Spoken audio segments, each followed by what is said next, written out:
Welcome to the ক্রীড়ার দুনিয়া। তো বন্ধুরা, বাংলাদেশ বনাম জিম্বাবুয়ের প্রথম টি-20 রিভিউয়ে আপনাদেরকে স্বাগতম।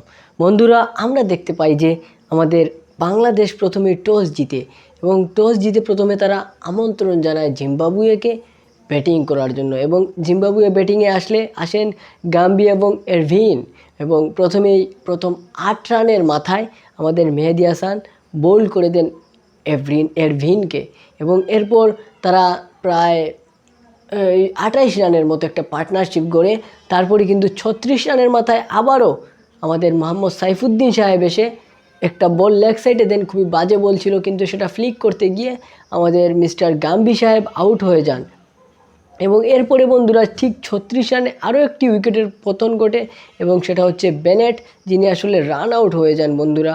এবং সেই রান আউটটা করেছিলেন আমাদের মাহমুদুল্লাহ সাহেব এবং চতুর্থ উইকেট আবারও বন্ধুরা ঠিক 36 রানের মাথায় পড়ে 36 রানে আবারও সিকান্দার রাজাকে প্রথম বলেই আউট করে দেন শেখ মেহেদী এবং তখন সিকান্দার রাজা সেটাকে কেন জানি রিভিউ নিলেন, আবার সেই রিভিউয়ে দেখা গেল আউট ঠিকই উনি, তারপর আবার পেভিলিয়নের রাস্তা ধরলেন বন্ধুরা। এরপরই আমাদের তাসকিন আহমেদ সেন উইলিয়ামসকে আবারও ফেরত পাঠান এবং এরপর আসেন রায়ান বার্ল এসেই কিন্তু তাসকিনের উপর চড়াও হতে চান এবং তাসকিনের উপর চড়াও হতে চাইলে আবারও ঠিক 38 রানেই আরও একটি উইকেট তারা হারায় এবং সেটা হচ্ছে মিস্টার বার্ল এবং বন্ধুরা 41 রানের মাথায় আবারও জঙ্গুয়েকে সাইফুদ্দিন আউট করে পেভিলিয়নের রাস্তা দেখান এবং তখন 7 ওভার 4 বলে 41 রানে 7 উইকেট হারিয়ে ফেলে জিম্বাবুয়ে, মানে অলরেডি তারা দিশা হারিয়ে ফেলে।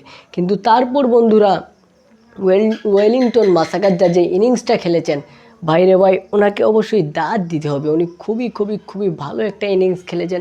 আমরা আশা করি নাই যে সেই 41 রানে 7 উইকেট হারার পরও জিম্বাবুয়ে 124 রান অবধি যেতে পারবে। এটা আমাদের দুর্বলতা ছিল এবং এটা নিয়ে আমরা আলোচনা করব কোনো এক সময় বন্ধুরা।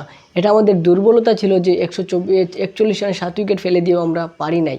তো বন্ধুরা, এরপর তারা খেলে যায় 116 রানে গিয়ে আমরা লাস্ট শেষ উইকেটটা হারাই। মাঝখানে মাহমুদুল্লাহ একটা ক্যাচ ছেড়েছেন, এটা অন্য একটা সাবজেক্ট। তাও 116 রানে 8 নম্বর উইকেট হারায় তারা এবং 119 রানে 9 নম্বর উইকেট এবং তারা একদম লাস্ট বল পর্যন্ত খেলে সেই 3 উইকেট নিয়ে বন্ধুরা, এবং লাস্ট বলে উইকেট আমরা ফেলতে পারি।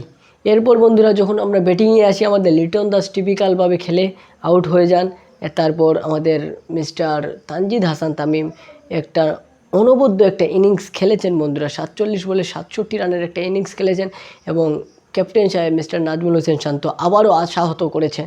এরকম স্ট্রাইক রেট নিয়ে আপনি টি-20 খেলবেন, বিশ্বকাপ খেলবেন, আপনি চায়ের কাপ নিয়ে আসবেন আমাদের জন্য, এছাড়া আর কিছু করতে পারবেন না। যাই হোক, আমাদের তৌহিদ হৃদয় ইমপ্রেসিভ ছিলেন, 18 বলে 33 করেছেন এবং আমরা 8 উইকেটের একটা সহজ জয় পেয়ে গেলাম বন্ধুরা। এখানে অনেক কিছু আছে আলোচনা করার এবং সেটা আমরা আলোচনা করব অবশ্যই।